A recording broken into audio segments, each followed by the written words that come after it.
ملفوظات آپ کے سامنے پیش کرو غوث پاک کی سیرت پیش کرو. پیارے بزرگوں دوستوں، سرکار غوث اعظم دستگیر اللہ رب العزت کے وہ محبوب اور برگزیدہ بندے ہیں کہ اللہ رب العزت نے جس طرح ہمارے آقا کو جو انبیاء کرام نے مقام عطا فرمایا ہے، وہی مقام اولیاء کرام نے غوث پاک کو عطا فرمایا ہے. بلکہ غوث پاک اس امت کے سارے اولیاء کرام کے سردار ہیں، سارے سلاطین کے سردار ہیں، سارے متقیوں کے سردار ہیں، سارے صالحین کے سردار ہیں. سرکار غوث پاک اس امت کے اولیاء کے سردار ہیں، بلکہ حضرت ثنا اللہ پانی پتی اپنے ملفوظات میں لکھتے ہیں کہ صبح کے آدم علیہ السلام کی امت کے اولیاء کرام سے لے کر صبح قیامت تک جو بھی اولیاء کرام ہیں، ان سارے اولیاء کے سردار کا نام غوث پاک. ایسی شان کا مالک اللہ نے غوث پاک کو عطا فرمایا ہے.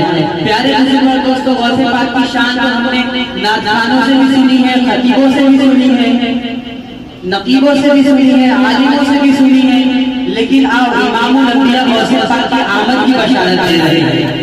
گلدستہ کرامات اولیاء کتاب ہے جس میں یہ واقعی روایت موجود ہے. سرکار صلی اللہ علیہ وسلم جلوہ ہے حجرہ فاطمہ الزہرا. سبحان اللہ، میرے نبی کی شہزادی کا وہ حجرہ ہے، وہاں آقا موجود ہے، مولا علی موجود، حسین پاک موجود، حسن دلربا موجود. گویا کہ 5 مبارک ہستیاں ایک جگہ جمع ہے. یہ 5 مبارک ہستیاں جہاں جمع ہو جاتی ہیں تو پنجتن کہلاتے ہیں، اور اگر یہ الگ ہو جاتے ہیں تو کائنات بنتی ہے.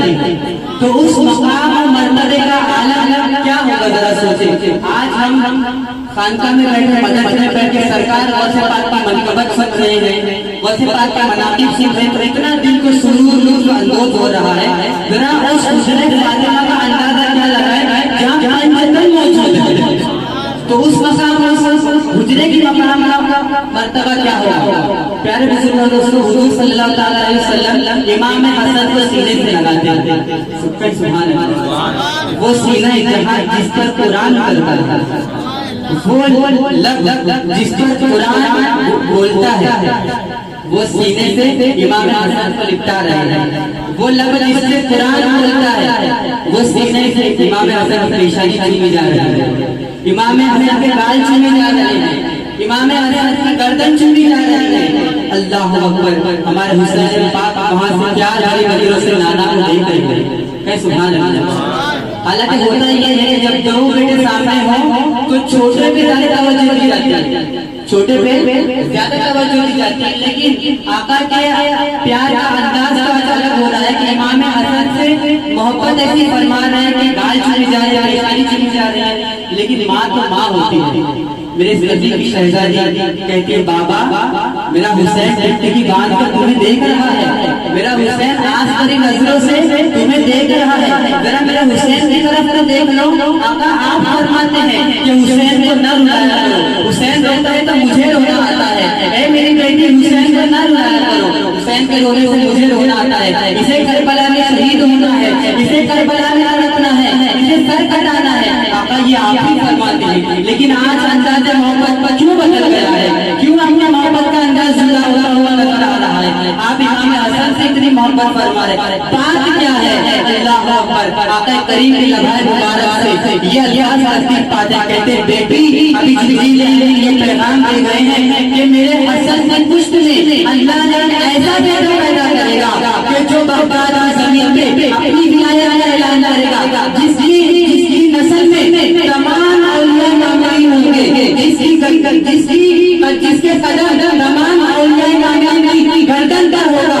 اور اللہ نے جو مقام مجھے تمام نبیوں میں عطا کیا ہے، وہی مقام تمام ولیوں نے اسے عطا کرے گا. اس کے چرچے زمین پر بھی ہوں گے، آسمانوں پر بھی ہوں گے.